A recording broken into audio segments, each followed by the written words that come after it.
विश्वविद्यालय अनुदान आयोग यूजीसी के नए प्रावधानों को लेकर सामान्य वर्ग के छात्रों और समाज में जबरदस्त आक्रोश।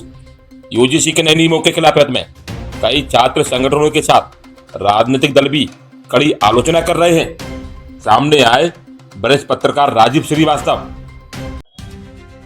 नमस्कार। विश्वविद्यालय अनुदान आयोग यूजीसी के नए प्रावधानों पर अगर गौर करें तो चारों तरफ से आक्रोश झेलना पड़ रहा है मौजूदा सरकार को। रायबरेली, जौनपुर, लखनऊ, उत्तर प्रदेश का ऐसा कोई अछूता जिला नहीं है जहां आक्रोश की लपटें दिखाई ना दे रही है। याद आ रहा है अग्निपथ, अग्निपथ, अग्निपथ। आज हमारे सत्ता सरकार स्टूडियो में वरिष्ठ पत्रकार हैं राजीव श्रीवास्तव, आपको सुनाएंगे अग्निपथ, अग्निपथ। प्यारे देशवासियों, जब से यूजीसी में सामान्य जाति के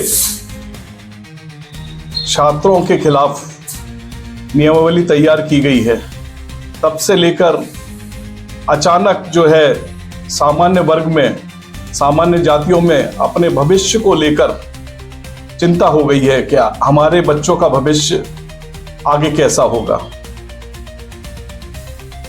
भाइयों, देश में जब से हमारा लोकतांत्रिक ढांचा जो है डेवलप हुआ है, इसमें कहीं भी जो है ये देखा नहीं जाता है कि क्रिमिनल मानसिकता कोई एक वर्ग विशेष के या एक जाति विशेष के या सामान्य वर्ग में है तो पिछड़े वर्ग में नहीं है, पिछड़े वर्ग में है तो दलित और वो दलित और अल्पसंख्यक में नहीं है। पिछड़ा एक क्रिमिनल जो मानसिकता होती है वो क्या कहना चाहिए, साइकोलॉजिकल डिसऑर्डर होता है। और इस डिसऑर्डर का मरीज या जो पेशेंट है वो किसी भी जाति, किसी भी धर्म और किसी भी जो है समुदाय में पाया जा सकता है। एक जाति को ये कहकर असम्मानित किया जाए या उसको जो है सामाजिक समरसता से दूर कर दिया जाए कि इस जात के लोग या इस वर्ग के लोग जो है दूसरे छात्रों के ऊपर उत्पीड़नात्मक भाव रखते हैं और उनका उत्पीड़न करते हैं, कि निश्चित रूप से ये बहुत ही गलत परंपरा होगी। जैसा कि अभी यूजीसी के नए नियमों में इसकी शुरुआत कर दी गई है। हमें ये संवैधानिक जनक प्रदत्त अधिकार हैं कि हम जो है इस देश के लिए काम करेंगे और अपने कर्तव्यों का निर्वहन करेंगे। हमारे बुजुर्गों ने, सामान्य जाति के बुजुर्गों ने इस देश की आजादी के लिए अपने सर्वस्व को बलिदान किया है। आजादी इतनी जितनी हम सस्ती समझते हैं इतनी सस्ती नहीं आई है। हजारों लाखों लोगों का बलिदान हुआ है। उनकी देह पे, उनकी जो मृतक देह है उसके ऊपर और उनके जो रक्त का सना गारा है उससे हमारे लोकतंत्र के मंदिर, संसद और राज्यसभा की नींव पड़ी है। आज विकृत मानसिकता के चलते कुछ लोग वोट की राजनीति से प्रेरित होके कि हम अपने विपक्षी दलों को कैसे पछाड़ दें, उनसे ज्यादा अगर उन्होंने पीडीए का दांव चला है तो हम कैसे पीडीए की काट करें। केवल इसी जातिगत गुणाभाग में और इसी नफा नुकसान के चक्कर में ऐसा नियम लेके आए हैं जो आगे उनके ही गले की फांस बनने वाली है। क्योंकि मैं तो साफ तौर पे स्वीकार करता हूं, खास तौर से सवर्ण ने और ओबीसी ने भारतीय जनता पार्टी जैसी पार्टी को जो है अपने खून और पसीने से सींचा है और आज ये इसका इतना विस्तृत रूप हमें दिखाई दे रहा है। तो मैं इस उत्पीड़न के जो शूल है मेरे हृदय में चुभ रहे हैं और बार बार चिंता हो रही है कि आगामी समय, जो आने वाला समय है, हमारी पीढ़ियों के लिए कैसा होगा। कहीं ऐसा तो नहीं कि उत्पीड़न के डर से हमारे बच्चे स्कूल जाना ही छोड़ देंगे। ये नियम हमारी जो आजादी है उसके खिलाफ है और मैं चाहता हूं कि इस नियम को सरकार वापस ले। हम सरकार के विरोधी नहीं हैं, हम उन नियमों के विरोधी हैं जिससे हमारे जीने की जो क्षमता है उसको कम किया जा रहा है। हमारे देश में जो योगदान करने की क्षमता है उसको किया जा रहा है, और हमारा आईक्यू लेवल जो बड़ा है, विकसित है, उसको तथाकथित रूप से यातनाओं के द्वारा या फर्जी नियमों के द्वारा छोटा करने का प्रयास किया जा रहा है, जो कभी हो नहीं सकता।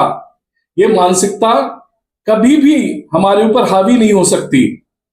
इस बात का हमारे हुक्मरान भी याद रखें। और मैं तो आपको बताता हूं कि जब आप हमें दलित, ओबीसी और सामान्य जातियों में विभक्त कर रहे हैं, तो मेरे अपने जीवन का, छात्र जीवन से सबसे प्यारा दोस्त जिसको मैं भाई मानता हूं, एक दलित है।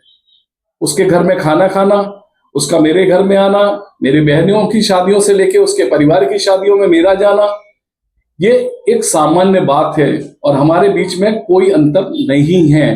यहां तक ये बात भी आती है अंतर जातीय विवाह की। तो आजकल आप देख रहे होंगे कि दलित, ओबीसी और सामान्य जातियों में, सनातन धर्मियों में इंटरकास्ट मैरिजेस भी हो रही हैं, और बहुत कम परसेंटेज ऐसा है जो इन चीजों का विरोध करता है। तो हम में, सनातन धर्मियों में कोई भी विविधता नहीं है, सिवाय इस बात के कि क्रिमिनल मानसिकता के कुछ लोग जो है हर जगह होते हैं। ऐसा नहीं कि रोहित वेमुला या और जो उदाहरण दिए जा रहे हैं उन छात्रों के साथ उत्पीड़न नहीं हुआ हो। ये मानसिकता सारे वर्गों में है। ऐसा भी नहीं है कि सामान्य छात्रों के साथ किसी ओबीसी या SC ST के शिक्षक ने या छात्रों के समूह ने कभी उत्पीड़न ना किया हो। अगर ऐसा नहीं होता तो बिहार में जातिगत संघर्ष, रणवीर सेना और जो नक्सलवाद की आग चिंगारी उठी हुई थी वो उठती ही नहीं। तो हर तरफ आपराधिक मानसिकता के लोग हैं और इन लोगों को सख्त से सख्त नियमों से दबाया जाना चाहिए, ना कि एक सामान्य वर्ग या किसी भी जाति वर्ग के हिसाब के 100% आदमियों को यह मान लिया जाए कि ये जो है आपराधिक प्रवृत्ति के हैं और इनका ट्रीटमेंट भी आपराधिक प्रवृत्ति के जो नियम कानून हैं उनसे होना चाहिए। ये बिल्कुल भी तर्कसंगत नहीं है।